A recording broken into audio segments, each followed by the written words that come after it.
Hello, everyone, and welcome to Blackhawks Banter presented by the Hockey Writers. If you're new, welcome. Our Blackhawks team at the Hockey Writers gather weekly to talk all things Blackhawks. So make sure you follow us on our YouTube channel and Facebook so you never miss any episode. And make sure you also follow all of us on Twitter, and that will be in the description in our author links. So make sure to check that out. I am your host tonight, Brooke LoFurno, and I'm joined by our Blackhawks team at the Hockey Writers. We got Gail Kauchak, Shaun Filippelli, and Greg Boysen.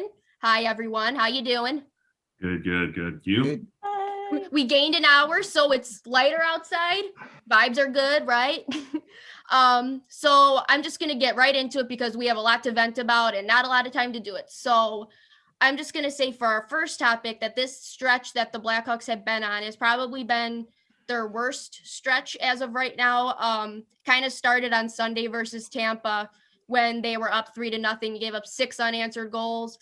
Then on Dallas, they gave up 4 unanswered goals, and then another 4 unanswered goals against the Panthers on Saturday. And their power play hasn't really been clicking as good as it did to start the season. There's basically a lot of weird factors are going on right now that's kind of not fun to watch. But in your mind, what aspect has been the most concerning to you? And Shaun, I'm going to start with you. Yeah, I'm going to apologize in advance for being a little more cliche and non-quantifiable in my answer, but it just, to me, seems like they're just not playing with any swagger lately. They had gained a confidence that seemed pretty unshakable through that unforeseen success that they were finding after that first little blip of a rough start to the season. And it just doesn't seem to be there at the moment. They just don't seem to be playing the same way. They don't seem to be wanting to take as many chances, being as creative, getting into the dirty parts of the game. The goaltending seems to be human now. Brooke, as you alluded to, they're only 3 for 15, I believe, last week on the power play, far below their season average. And the parts of the game that seemed unstoppable through their little mini run there of making their way into a playoff position just isn't there at the moment. So I just like to think that this is a rough patch because they've obviously shown us that they can improve. They have improved. And I just think maybe they're going through a little bit of a rough span now. And I think we should expect to see them revert back to what they were showing us was their norm. Especially with seeing progress against teams like Tampa. They came out a lot more ready and hungry to play, and we saw what they can do. So I think it's just a bit of a rough patch. I think they've lost a little bit of that confidence, but once they can get a little more success under their belt, they'll build from there. The swagger thing, I definitely agree with. That was a nice word to use for that. Gail, how about you? What do you think? Yeah, I pretty much am going to reiterate the same thing. They're in the midseason blahs, and I just think that it's tough for them to get psyched up every night. And then, of course, they're in a really, really rough stretch. So I just think it's really hard for them to get up. And then B, if they do try to get some momentum, gets pushed back down because they're playing really good teams. And hopefully they'll snap out of it sooner better than later because it's not getting any easier for the next 5 or 6, 7 games here. Agreed. Greg? I think we're seeing things that I mentioned I was concerned about a few weeks ago finally come to fruition, unfortunately. When the power play was unworldly and both goaltenders were playing fabulous, I had mentioned that they still need to improve at 5-on-5. And now the power plays come back to earth. The goaltending, we can admit, has not been as great as it was earlier, which it's a natural regression to the mean. We couldn't expect Lankinen and Subban to do that every game. 5-on-5 is still not doing very well, and we saw that the last few games. They're getting just hemmed in their own zone. They're not winning the puck possession battle. We'll have more on that in a little bit when we get into some other topics, but I hate to say I told you so, but I kind of told you so because the 5-on-5 has been slightly above lousy all season long, and they've been able to hide that with the number 1 power play in the league and great goaltending. And now that both of those factors have taken a step back, they need to improve at 5-on-5, or it's more of what we've seen the last week. I actually thought about you, Greg, when I was watching the Florida game, because I thought the same thing. I was like, this is exactly what we were kind of talking about earlier on in the season about if we don't have our power play on fire, and if Lankinen and our goaltending is not a brick wall, then where do we go from there? And obviously we kind of knew the Blackhawks at one point would would go through a little slump. Every team does, like Brandon Hagel said, no matter if you're a championship team or not, it's just what happens. But something that sticks out to me, honestly, is the giving up leads, because we did this earlier in the season too. Like against Columbus, we had two goal leads at one point. But again, we're able to kind of mask that because the goaltending was good and also the teams were kind of struggling. So we kind of got away with it there, but we couldn't get away with it against Tampa, Dallas, and now the Panthers. So that's concerning to me that we can't seem to be able to hold a lead and finish a game. That is concerning, but we'll see if they can figure it out. Like I said, it's just for whatever reason, it's their kind of slump, but we'll just have to see. Our next topic is going to be Kampf. David Kampf. We all know that Jeremy Colleton loves to shuffle the line combinations, but his newest one is promoting David Kampf from the third and fourth lines to the second line. So his ice time has also gone up a lot from that. Obviously, he has in his last 5 games, he's averaged 15 minutes of ice time. So my question to you guys is, do you agree with Colleton on giving Kampf an increased role on the second line? Greg, I'm going to start with you. Yeah, I mean, why the heck not? I mean, with Dylan Strome on IR, we don't have a lot of natural centers on this roster now. We've got a lot of wingers that can play center, guys like Suter, guys like Kershev. Kampf is one of the few pure, true centers we have left. He's earned it. He's played well. He's this team's version of Marcus Kruger, though. I think he's most valuable to this team when the Blackhawks don't have the puck. He's best for his defensive play, his penalty killing. But hey, if the guy's playing good, give him a shot with some better players around him. It's not going to hurt anything. Again, the ice time, though, a little goofy that, I know some of this has to do with he gets PK time, but, he's getting more ice time than Dominik Kubalik in some of these games. And that just makes me want to punch drywall, but that's a topic for another day. But no, I'm fine with it. Let it roll, see what he can do. We'll have a new show about that. Things that makes Greg wants to punch a wall. We only have a half an hour. We don't have enough time. Gail, what do you think? Okay. Well, it is kind of surprising to me, again, like Greg had said, it's tough. When they have Tays out, they have Doc out, they've got Strome out. So where do you go from there? I'm a little bit surprised that they're not giving Carl Soderberg a bit more, up higher spot versus Kampf. But I think that comes from kind of the makeup of the lines. I think that Colleton really does seem to like that trio of Kubalik, Kampf, and Hagel. And so that's kind of why Kampf is in that spot for now. And they do seem to make a pretty good trio because, again, Kampf can win the faceoffs. He can gain the possession. He also can be responsible defensively. And then you have Kubalik with the finish, and you've got Hagel, of course, that's going to add his tenacity and his, getting the puck along the boards and all that. So no, I guess I'm not surprised that Kampf is where he's at. And it's funny, I actually mentioned in our pre-post that we do for this, who knows if they would even be together by the time we got together to talk, but they're still plugging along. And as a matter of fact, they all combined for a goal last game. So here's some more success for them and for Kampf. Shaun? Yeah, to me, he's proving to be valuable, like Gail and Greg already said, at the face-off circle, and obviously this team needs that. They need a little more depth at center. They're missing out on some key players in Taves and Doc, to name a few there. And he's getting the job done. So I don't see why there's any argument against letting him get those minutes, letting him play up there.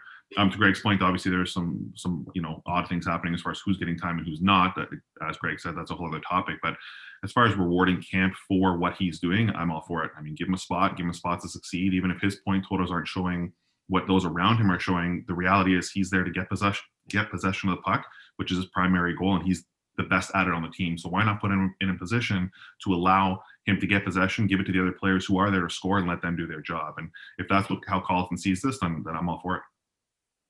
Yeah, I see what you guys are saying, and I understand that we have very limited options here, but I was honestly surprised, like what Gail said, that Carl Soderberg wasn't put on that line, only because he has a little bit of more of an offensive touch than Kampf does. So I figured maybe he might. But I get where you guys are going with it. I'm not really the biggest fan of him on that second line. I kind of liked where he was, but like I said, I understand we're very limited in options. We might have a completely different discussion if when Doc and Taze get back, and if they get bumped down and Kampf gets moved up, then we can have another discussion. But like you guys said, it might not be my favorite, but I understand why it is the way it is right now. But like I said, if this continues when Doc is back and Strome is back, then yeah, we might have issues. But I guess it's whatever. We're making the best with what we can do. Right. So our third topic, because we were just talking about centers, is going to be about our face-off struggles. If you guys follow Gail on Twitter, you guys saw her thing about how the last game we had won 17% of the face-offs in the first period against the Panthers. But basically we have a team, so we're ranked 25th in the league with our team face-off percentage at 47%. And we only have 2 players with an average above 50% at the dot, which is David Kampf at 55 and Carl Soderberg at 53. So, and we only won 33% of the faceoffs against the Panthers on Saturday in total. So frankly, do you worry about how this will impact the rest of their season? Gail, I'm going to start with you. Yes. Faceoffs are obviously just one facet of the game, but winning them certainly does make things easier for your team. And this is where I've said it before, Taze is sorely missed here because he was the one that was winning the majority of the faceoffs for the team before he was sidelined. And I know that Soderberg helps a little bit, Carl Soderberg, with this, and I can pretty much, well, not guarantee you, but it's my guess that, and that's one of the main reasons why he was signed. They probably knew that they weren't going to have the services of Taze, and so they went out and got Soderberg to kind of help backfill that veteran and that center position and the faceoffs. But hopefully the youngsters can get a little bit better at this. Suter, let's see, I think I pulled a few things. Suter, hopefully he can get better at that. He has sometimes, it's weird. He has games where he's really good, and then he has games where he's really bad. Like he's not consistent at all. And then you have Lucas Wallmark, who I know has kind of been in and out of the lineup, but he actually has a 50.9 career faceoff percentage, but hasn't been that good this season for the Blackhawks. He's only at like 40, almost 42%. Kurashev, again, we don't know if he really is a center or a winger or what's going on there. He's 42.6%, so that's okay. But these guys are going to definitely have to step up and practice. And it's definitely something that if they're going to want to make a playoff push, they need to get better at. Definitely agree, Sean. Yeah, absolutely. Just sort of echo what Gail said and touch on that and add to it. The reality is that a lack of strength at center is not going to be good for any team who's trying to make any kind of a push. The best teams have the most possession, and to get possession, you have to win a face-off. So the reality is this team needs to figure it out. They need to figure it out quick. We know, as we spoke about in the last answer and the last topic, they're missing some key pieces. They know that. So they need to adjust. And again, sort of segueing back to that question, perhaps that's why Colleton's getting a little more creative and seeing who he can put in more advantageous places to win those key face-offs. I get all that, but obviously this team has to come together and figure it out and do whatever they need to do to get better and progress.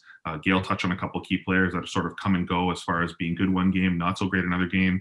I would attribute that to, unfortunately, some of those changes that Colleton keeps making. Perhaps they're not finding a consistency or a comfort. The team just needs to figure out a structure that works, that puts them in an as advantageous of a position as possible to be winning those draws, get as much possession as possible, and control more of the play. If they're not doing that, they're not controlling play, they're not going to win games. So certainly this is a topic that concerns me. Yes, before I get to Greg, this is probably one that makes you want to punch a wall, right, Greg? Maybe, yes. What do you think? As I sort of alluded to earlier, this is a nice way to kind of wrap up the first two topics.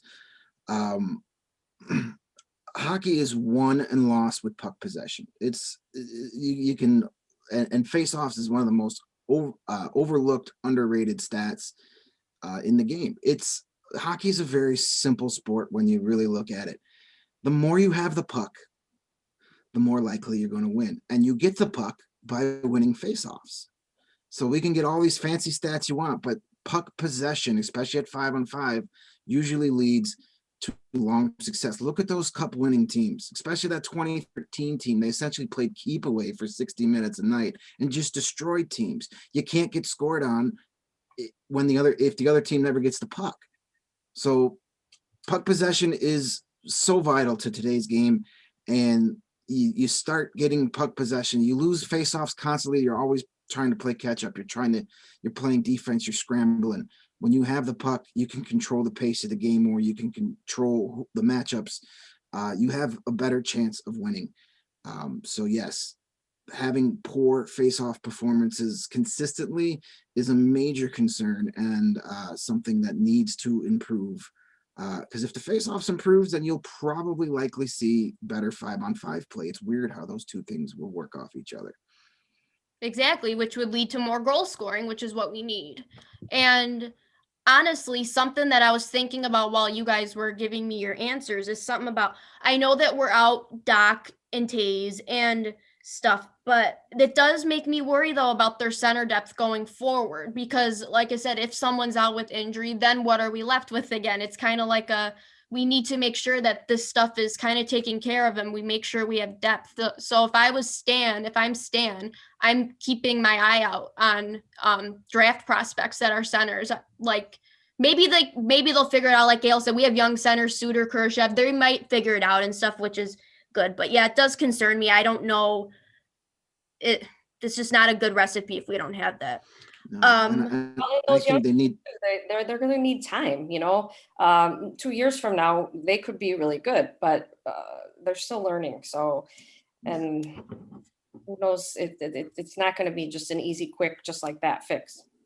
No, it's not. And unfortunately, I think the Blackhawks front office needs to, worst case scenario, plan on not having Jonathan Taves back again. I know none of us want to hear it, but they have to attack the future as if 19 is done playing. Hopefully that's not the case. We all know him. If he's able to play, he's going to play, but you have to attack this as he's a fun and not expect him to play again in order as building future rosters. Because yes, you're right. They are going to need more depth down the middle if they want to be perennial contenders again. And Gail, you're right too. You have, used to have young guys, inexperienced at this level. They do have Yannick Perreault as one of their coaches, who is heralded as one of the best face-off men. So a little more time, a little more development, and hopefully things improve. Yes, that's a very good way to put it. And plus, when you think about it, as a general manager, you should always kind of think of worst case scenarios with your roster. You have to think realistically about these things. Injuries, it happens and you never know. So you have to make sure you're prepared for all these things, which, like I said, it's not fun to talk about, but it's just the way of the game. It's about the next person up in hockey, basically, and in professional sports in general. So now we're at the halfway mark. So I just want to remind everyone that this is Blackhawks Banter presented by the Hockey Writers. So if you're just tuning in, hello, I'm your host tonight, Brooke LoFurno, with my Blackhawks team at the Hockey Writers, Gail Kauchak, Shaun Filippelli, and Greg Boysen. And we meet weekly to talk about all things Blackhawks. And again, make sure to like, follow, and subscribe to the Hockey Writers YouTube channel and Facebook. And you can follow all of us on Twitter, which will be in our author links in the description below. So look out for that. And now we're going to get on to our next topic, which is about Adam Boqvist, which I'm really excited about. I think all of us are excited to talk about this, but he's been one positive during this kind of tough stretch. He had 7 assists in 7 games going into the Panthers game on Saturday. And he's also been a +1 in the last 5 games. And he's had some really good goal saving heroics to top it off. And he had a bad start to the season. So it's good to see what he's been able to do. What's the biggest thing you've taken away from his rejuvenated play, Shaun? Speaking of Boqvist, speaking about Boqvist, excuse me, it's been nice to see this progression for him. We all thought he'd be a storyline going into the season, much more than the current storylines as far as some of their success goes. And he sort of started out the season in the way that we were all sort of shaky and worried about that he still wouldn't be where he needed to be. Somehow, some way, he's come back, as you said, great word, totally rejuvenated. I'm sure I'm not the only one that has seen it look this way, but he just looks more comfortable in the role. And that has just translated into him playing much better hockey, as simple as it sounds. Greg said sometimes it's a simple game. He looks more comfortable. He looks like he's where he wants to be. He's taking advantage of the opportunity of getting more ice time. And it's not slowing him down. He doesn't look lost. And at the beginning of the season and much of last season, he just looked out of place. He looked like if he missed that perfect player, that perfect opportunity to make an impact, then he was just lost. He didn't know how to adapt. And he just seems now, since he's come back, he's been a lot more effective at adapting in both ends of the ice. He looks like he's more ready and poised offensively, but that he's also structured and ready to be there defensively. So both sides of his game have improved, and it's like you said, Brooke, it's been a lot of fun to watch because this is what we've expected of him. So seeing this progress now is great, because not only does the team need it, but we needed to see this of him. Whatever was going to happen with this team, we needed to see him improve this year, and we're starting to see that now. So I just think really it all boils down to comfortability. He just looks better out there because he just looks like he wants to be there and knows where to be and is okay being where he's being put. Greg? I did kind of I chose Boqvist as our Blackhawks star of the week. And I did, you can check that out over on the Hockey Writers, and did a little dive into and broke down the numbers a little bit, the advanced numbers. I'm not going to get into all that stuff here. But the thing that we're seeing is we're seeing him play better defensively. We all kind of know that he's an offensive minded defenseman, and I don't think any of us were really concerned about him on the offensive side, but he struggled defensively since coming over, and we're starting to see him play better. He made that great diving play early in that Florida game, broke up a pass and then blocked a shot with his stick on the same play. He made a couple other shot blocks. It's confidence. He looks like a confident player out there, and that time away, that 3 weeks he took off, really worked wonders. I think he was able to be a little more introspective and take a different approach when he came back, and it's been working. Confidence is such a huge key for young players, especially at that position. I mean, just look at Ian Mitchell recently. He started off, looked like he's been a 10-year vet, and all of a sudden he has one bad game, and that snowballs in the second bad game and a third bad game, and then he's out of the lineup for a couple of days. So it happens. Confidence comes and goes at that age. I mean, go back and watch a game from Duncan Keith or Brent Seabrook at this same stage of their career. It wasn't pretty at times. So it takes time, and we're starting to see him trend in the right direction. I think a lot of that has to do with what's going on between his ears, and that's leading to success on the ice. Yes, confidence is very important in this game. What about you, Gail? I think that, okay, like you, the confidence, but I think some of the things are just starting to kick in and become more second nature that he's been working on for a long time. You know, he's just getting better with his defensive plays, with his stick handling. He's got better positioning. I think he's just being more comfortable with his style and his way of defending. And then, you know, like you guys said, it's just so great to see him have that confidence to jump into the plays, and that's really, really going to help on the power play. It's really good to see. It's really good to see him kind of coming into his own. So let's hope it can continue. You know, knock on wood. We're recording here before the next Blackhawks game. So knock on wood, he has a good night tonight, and we're not going to be like, oh, geez. Oh, yes, knock on wood for that, for sure. Something about Boqvist, I think, that stands out to me is confidence, like you guys were talking about, but also consistency. I think all we've wanted to see is some form of consistency, and it seemed like it was either really good or really bad. So, and now finally it seems like he's putting together things on a consistent basis, which has been really good to see, because we were worried about him a little bit to start the season because it started off kind of slow. And then after he got COVID, it felt like that would maybe make it worse because you don't know how it's going to affect the players when they return. But like Greg said, maybe he needed that time away. Maybe it was a blessing in disguise that he got that time away from the game to, you know, really watch from afar and then gain that confidence. So, I mean, it's great for him. And hopefully as this progresses, he'll continue to be the positive bright spot on this team, which is what we drafted him for going forward. So it is really good to see.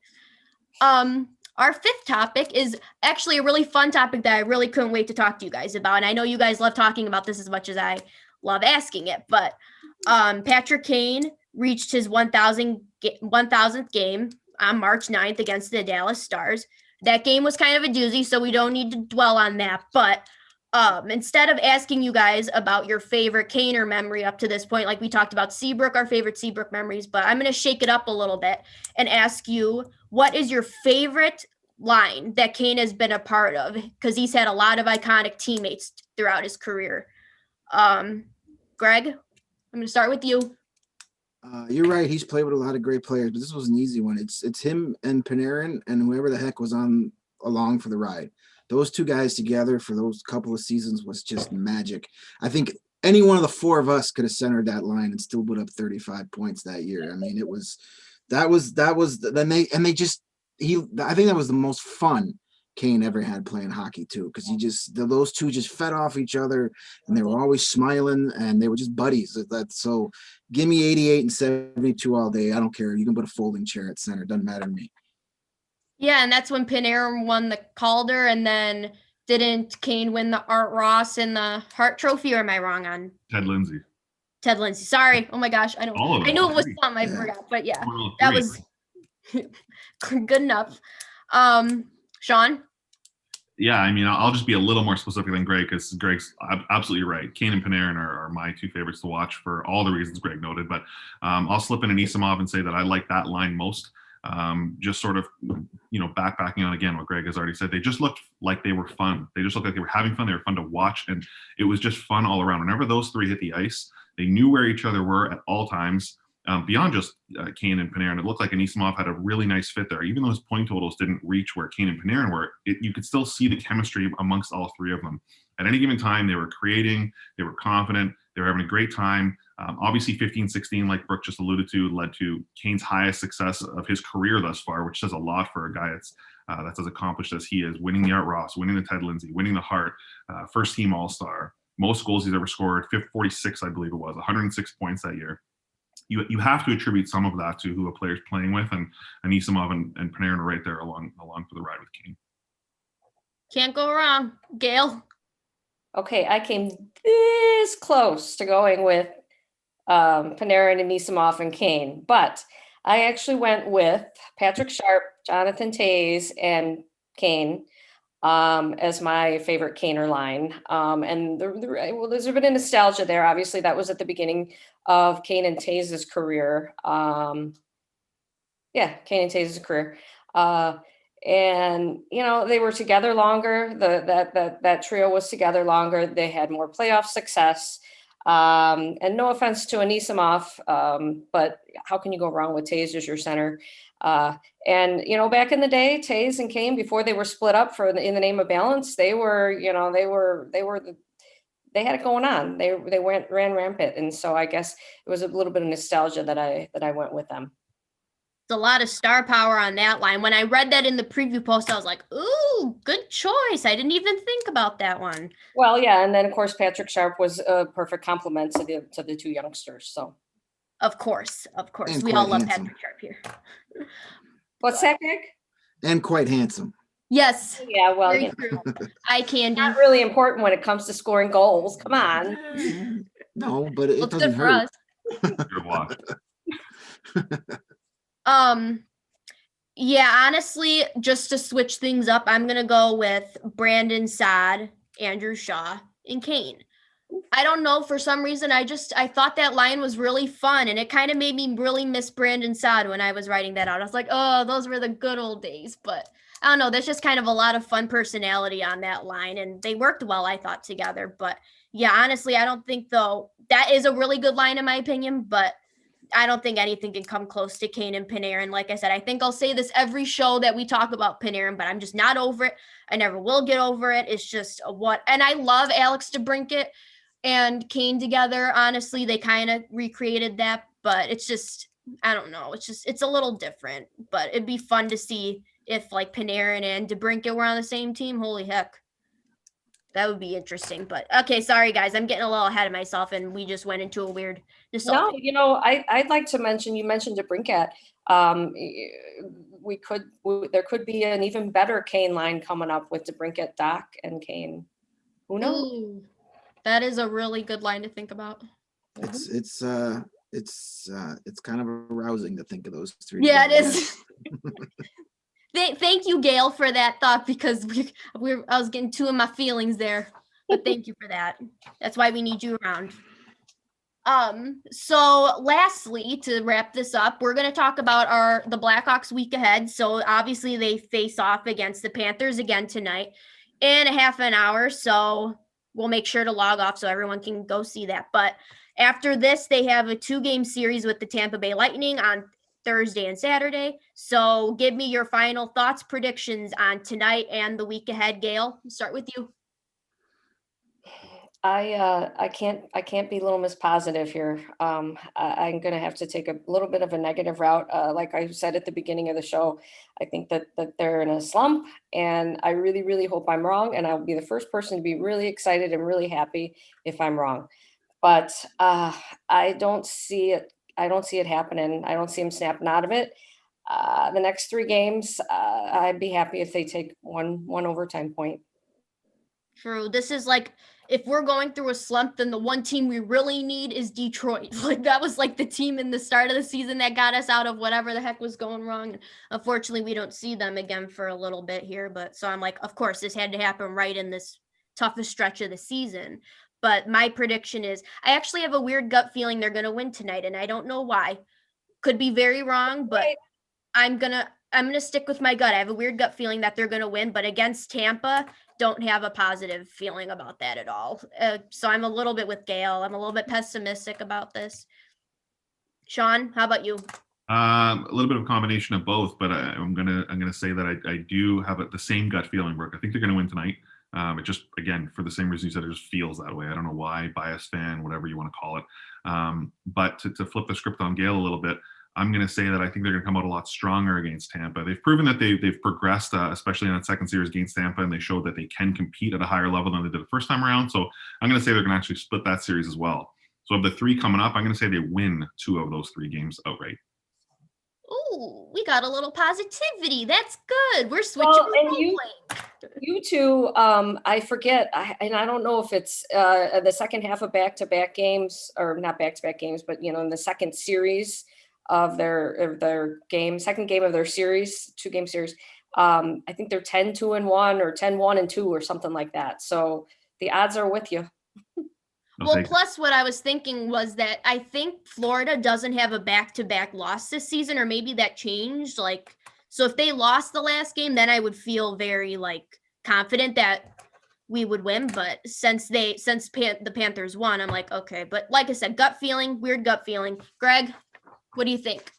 I think we should have ended on the Patrick Kane topic because we were all smiling and happy, Yeah. and then you brought us down to this bummer right before we sign off. But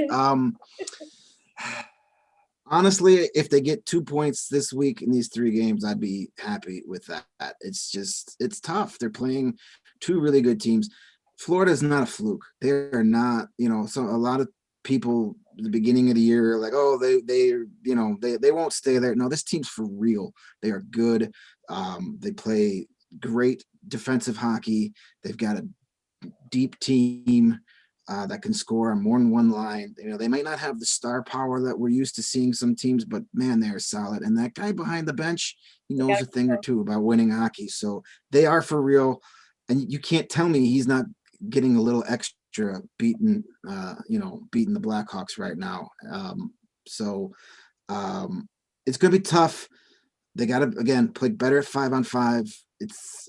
It could be an ugly week, but every time I get down and I say they're going to stink, they roll off 3 or 4 in a row. But I'd be happy with 2 points over the next 3 games. I think that's a realistic expectation. Whether they get it by winning 1 game or taking 2 of the 3 to overtime, I don't know, but 2 points would be good. Anything more would be a bonus. Yeah, I agree. I think that's a very realistic expectation to have. And I did not look at the Panthers lineup for tonight, but if that's Strawman, I hope I'm saying that if that guy is playing tonight, then I feel even better because that guy was an adventure for Florida. He helped us a lot. So who knows? But like you said, yeah, who knows? Could go either way, but could be bad. I don't know. Maybe not, but that's going to be it for this week's Blackhawks Banter. Make sure that you join us weekly for our show where we talk about everything Blackhawks. You can find all of our articles and our social media in the description and below. Make sure to like, follow, and subscribe to our YouTube and Facebook so you don't miss out. Thank you, Shaun, Gail, and Greg for talking with me tonight. And I am your host, Brooke LoFurno. Peace out, guys. Enjoy the game tonight. Go Hawks. Go Hawks. Yeah.